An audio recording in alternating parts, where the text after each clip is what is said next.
오늘 시편은 다윗의 시편입니다. 우리 다윗의 삶을 돌이켜보면서 다윗이 왜 그토록 단단한 믿음을 갖게 되었을까, 이런 것을 생각해 보았습니다. 특히나 그는 영적으로나 육적으로나 완전히 타락한 상황 속에서 있을 때에도 그가 회복될 수 있었던 능력이 과연 어디에서 비롯된 것일까, 이런 것을 말씀을 준비하면서 생각해 보았습니다. 그것은 바로 수많은 고난의 시간을 통과하면서 바로 그 고난 속에서 비록 그 고난의 쓰라림도 경험했겠지만 그만큼 그는 크신 그 속에서 하나님의 은혜를 발견하고 체험했기 때문입니다. 고난의 시간 속에서 느껴지는 그 고통은 정말 견딜 수가 없는 것이죠.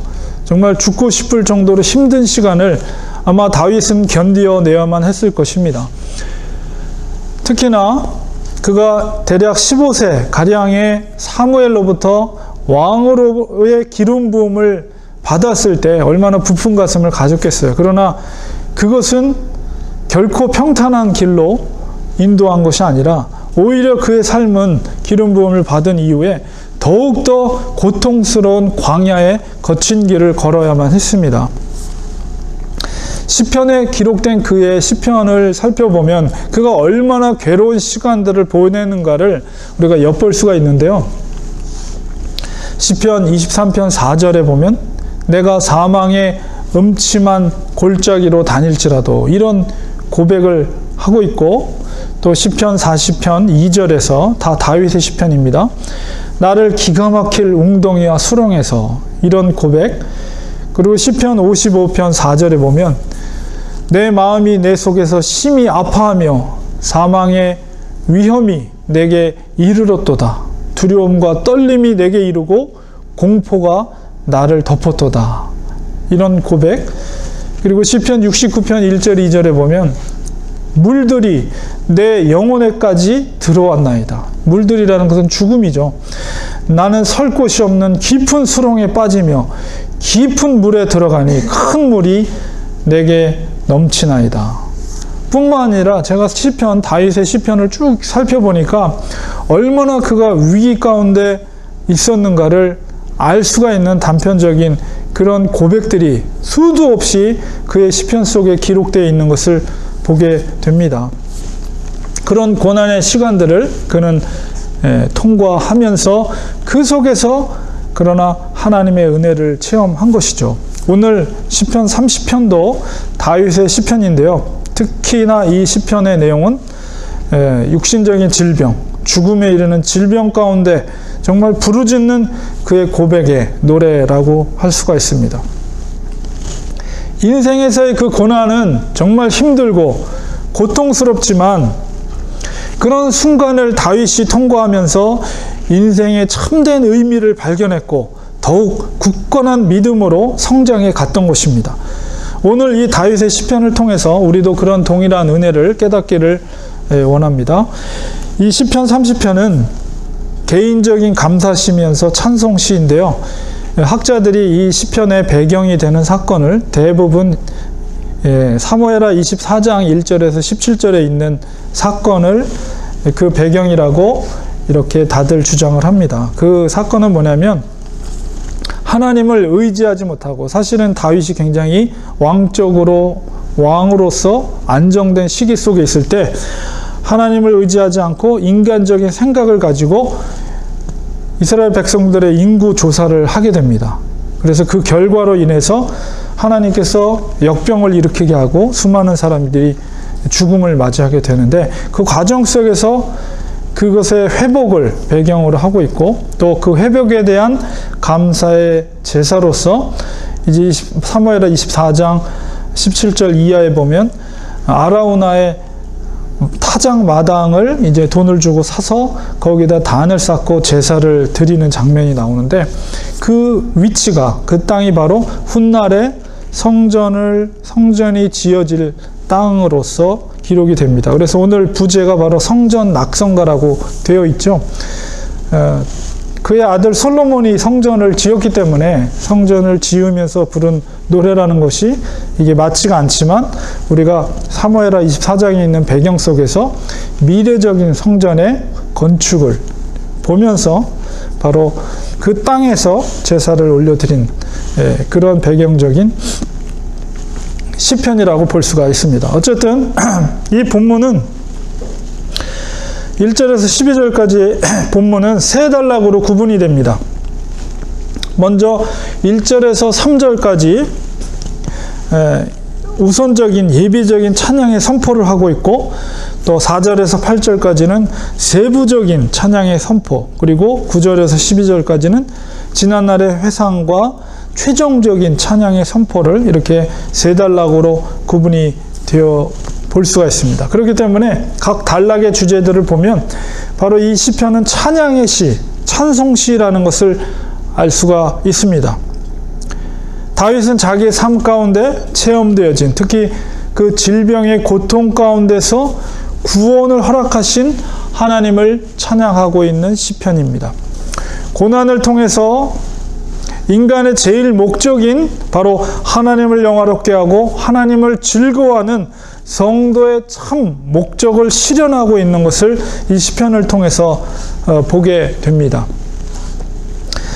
다윗의 이 시편이 우리에게 은혜가 되는 것은 그의 시는 단순하게 미사여구로 시를 지은 것이 아니라 여느 시인들처럼 그의 인생 속에서 우러나온 진솔한 한 성도로서의 고백이 담겨져 있기 때문입니다.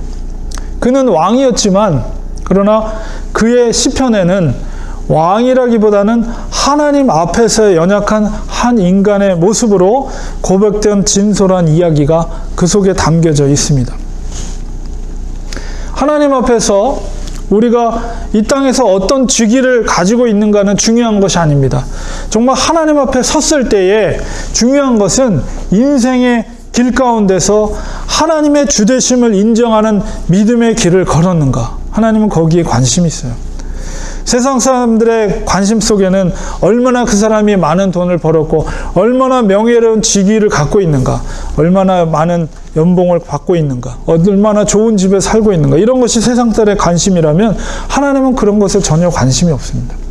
하나님께서 이 땅에 보내신 하나님의 관심은 하나님의 목적을 깨닫고 하나님의 기쁘신 뜻대로 살고 있는가. 하나님의 관심은 거기에 있어요. 다윗은 그 분명한 그 뜻을 알고 그 뜻대로 살고자 한 사람이었습니다. 우리가 본문을 좀 더 구체적으로 살펴보면 30편 1절에 여호와여 내가 주를 높일 것은 주께서 나를 끌어내사. 먼저 다윗이 여호와 하나님을 높이는 이유를 말하고 있습니다. 그것이 무엇입니까? 그것은 바로 주께서, 하나님께서 나를 끌어내셨다는 거예요. 여기서 이제 수월이라고 표현되어 있는데, 영혼의 수월이라고 그랬는데 그것은 깊은 우물이에요. 그러니까 우물에서 끌어내셨다라는 의미가 담겨져 있습니다. 이것은 바로 구원했다는 거예요. 구원이라는 것은 어려움이나 위험에 빠져 있는 사람을 구해내는 것, 그것을 구원이라고 그러죠. 바로 하나님께서 다윗을 구원했다. 그렇기 때문에 내가 하나님을 높인다. 이렇게 찬양의 이유를 이야기하고 있습니다. 여기서 이 구원은 단순한, 특별히 이제 질병으로부터의 치유거든요. 단순한 육체의 치료만을 의미하는 것이 아니라 우리 3절에 보면 내 영혼을 수월에서 끌어냈다. 이렇게 또 표현하고 있어요. 영혼을 죽음에서 건져주셨다라는 것이 다윗의 고백입니다. 그리고 내가 하나님을 찬양하는 것은 2절에 보면, 끝에 보면 나를 고치셨나이다. 이 고치셨나이다 라는 히브리 말이 라파, 여호와 라파라고 그러죠. 라파라는 것이 원래는 온전케 하다. 그것은 치료하다. 치료자 하나님을 여호와 라파라고 그러죠. 그래서 나를 병에서 치유해 주신 그 하나님을 높이고 있습니다. 근데 다윗이 무엇을 통해서 이러한 은혜를 받았습니까? 2절 전반부에 보면 내가 주께 부르짖음에, 여호와 내 하나님이여 내가 주께 부르짖음에, 부르짖는다 라는 히브리어가 샤바라는 말이에요. 샤바, 이 말은 높이 외치다, 간절히 부르짖다, 이런 의미를 담고 있어요. 하나님 앞에 샤바, 크게 소리질러 외치며 하나님을 찾고 구해달라고. 이건 뭐예요? 도와달라고, 구해달라고 소리 높여 외치는 그 의미가 바로 샤바라는 말입니다. 히브리 말. 죽을 것 같은 고통 가운데 있을 때 우리들도 역시 이와 같은 샤바, 하나님을 부르짖는 기도가 있어야 돼요. 정말 죽을 것 같은 질병 가운데 있는 다윗을 하나님이 살리셨잖아요.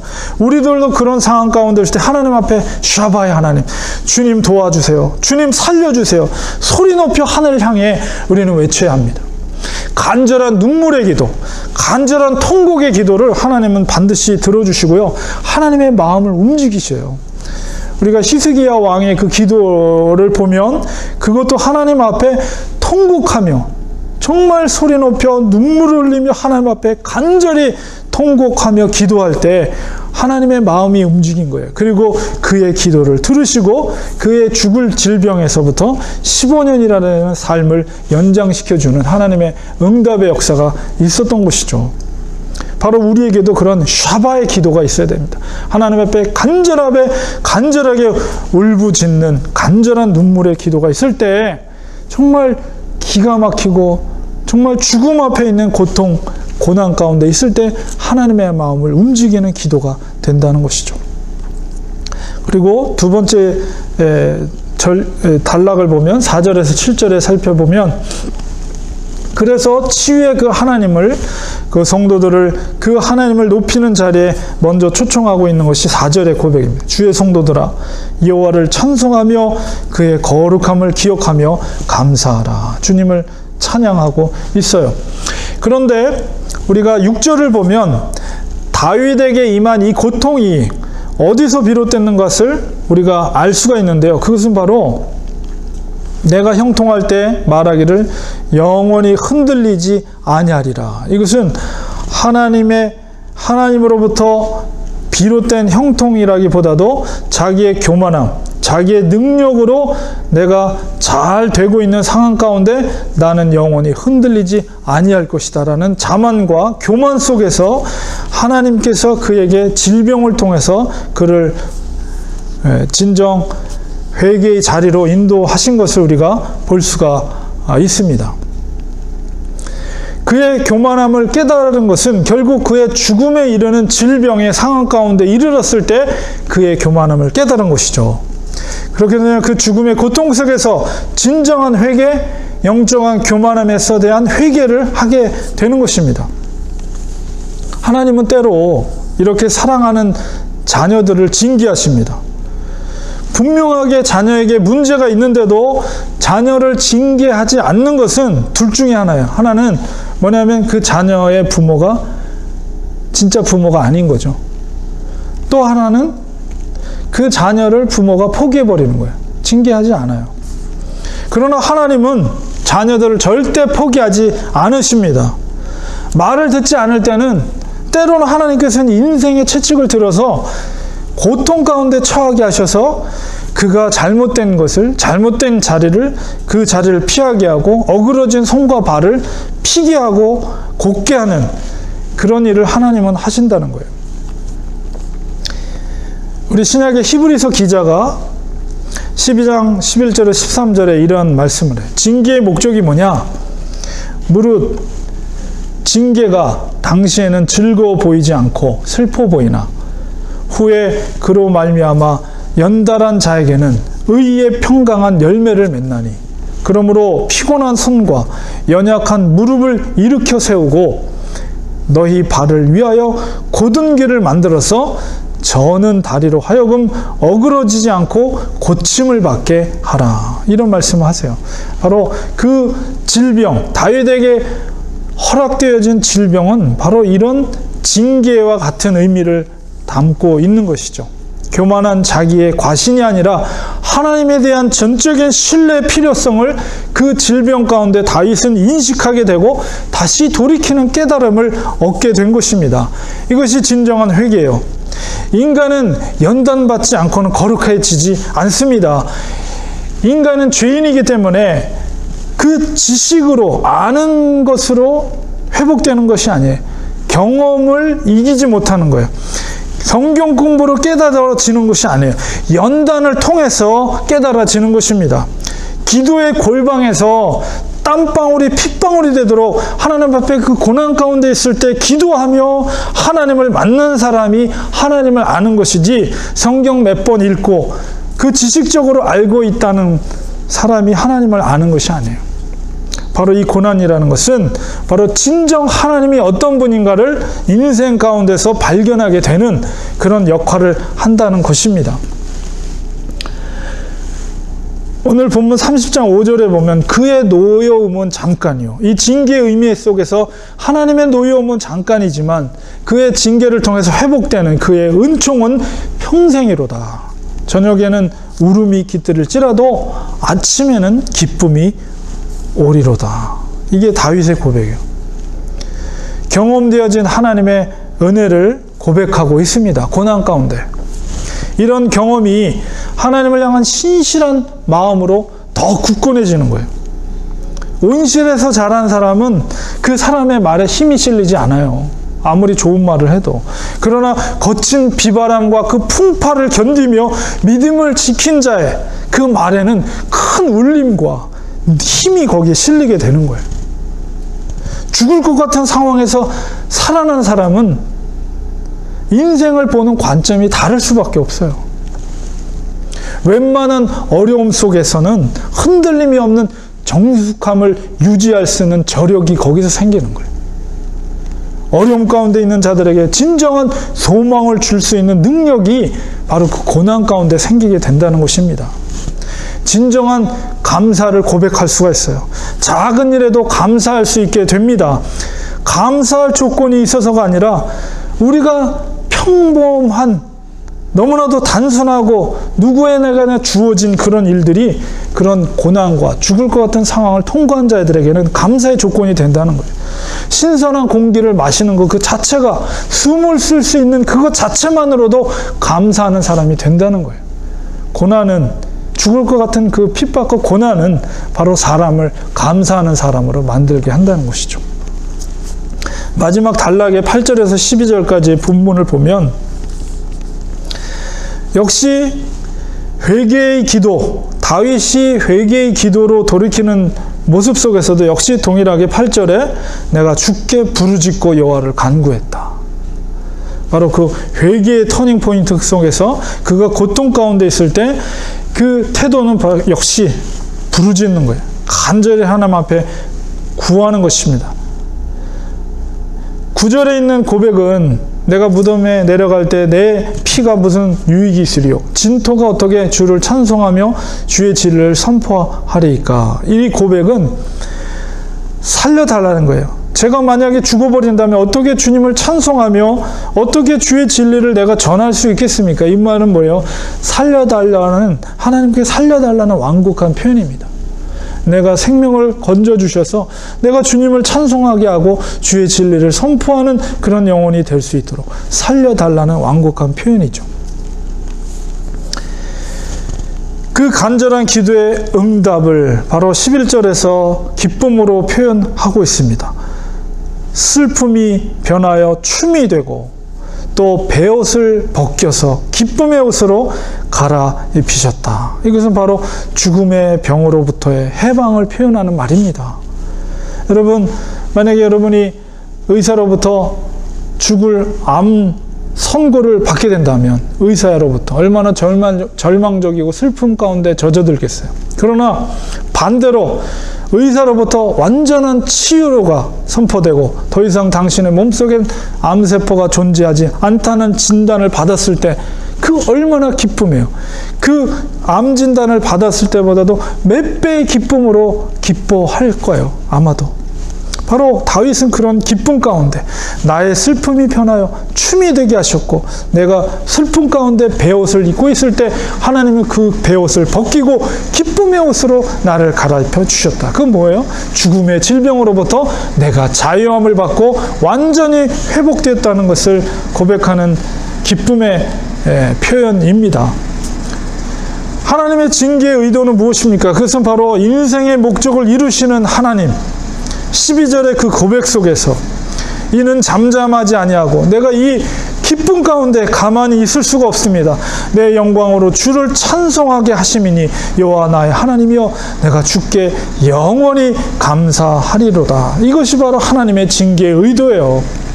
12절의 고백처럼 그 중심에서 우러나오는 하나님을 향한 찬송과 여호와 하나님을 영원히 감사하겠다는 고백, 이것이 구원에 대한 하나님을 향한 영원한 감사를 하겠다는 다윗의 고백입니다. 우리는 어떤 존재입니까? 다윗은 그 질병으로부터 구원받음으로 인해서 하나님 앞에 찬송하고 하나님 앞에 영원히 감사하겠다고 고백하고 있어요. 그러나 우리는 어떤 존재입니까? 우리는 단순한 구원이 아니에요. 단순한 구원이 아니라 우리는 구속받은 하나님의 자녀들이라는 것입니다. 구원과 구속은 개념이 약간 달라요. 많이 다르죠. 구속은 무엇입니까? 구원은 연약한 자, 문제가 있는 자, 고통 가운데 있는 자로부터 그것을 구출해 주는 것이지만, 구속이라는 건 뭐예요? 그것은 뭐냐면 예수 그리스도의 십자가의 죽으심, 십자가의 대신 희생 되심으로 말미암아 죄악 가운데 있는 우리의 존재를 그 희생죄로 말미암아, 희생되는 대속의 죽으심으로 말미암아 우리를 구원하는 것, 이것이 바로 구속이에요. 구원과 구속은 다른 거예요. 다윗은 구원받은 자지만 우리는 구속받은 하나님의 자녀된 자들이라는 것. 우리는 예수 그리스도를 주로 인정하게 됐습니다. 그런 구속의 은총을 기름 부음 받은 자들이에요, 우리들은. 하나님의 유일하신 독생자의 피값, 그것은 뭐예요? 생명을 주고 산 바 된 우리들이라는 것입니다. 그렇기 때문에 하나님은 우리를 자녀 삼아 주실 때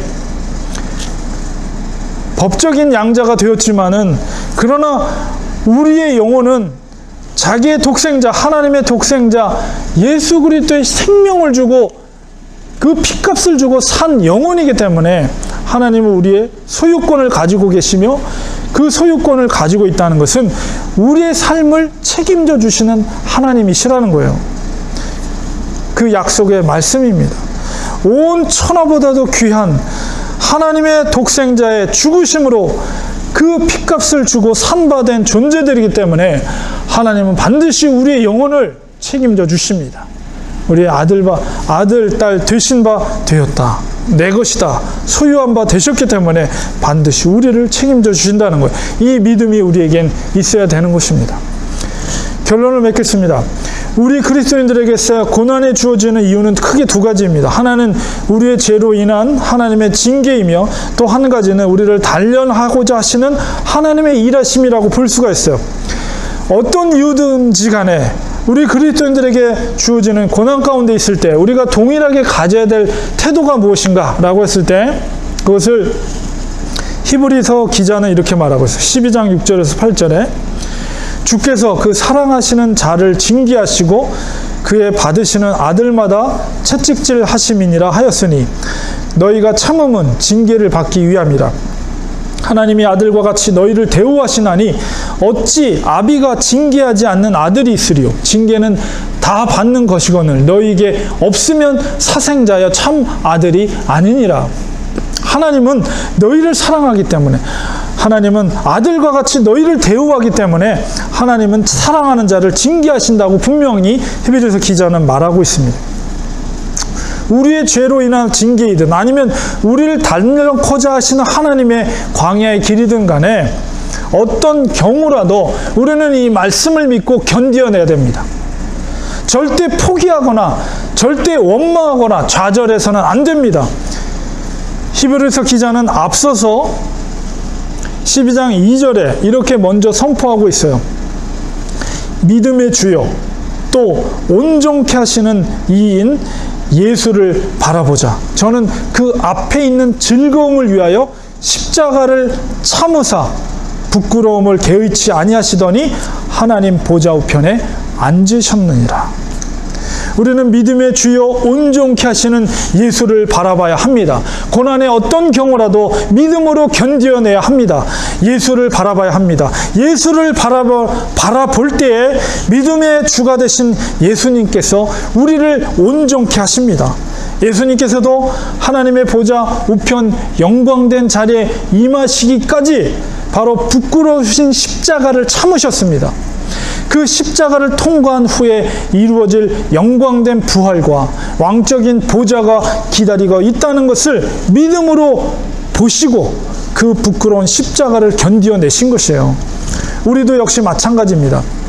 하나님께서 약속한 합법적인 양자로서 주께서 누리시는 그 영광된 자리에 우리도 언젠가는 누리게 될 것입니다. 그때까지 우리는 믿음의 길을 위해 견디어내야 합니다. 믿음을 지켜나가야 됩니다. 믿음의 길은 결코 쉬운 것이 아닙니다. 믿음의 길을 가다가 마지막에 육신의 길로 빠진 그런 사람들이 무수히도 많습니다. 우리는 끝까지 믿음을 길을 지켜나가야 됩니다. 특히 고난 가운데 있을 때 기가 막힐 웅덩이와 사망의 골짜기를 지난다 할지라도 절대 포기해서는 안 됩니다. 우리를 온전케 하며 우리를 믿음으로 지켜주실 예수 그리스도를 바라보시기 바랍니다. 인내하시며 견디세요.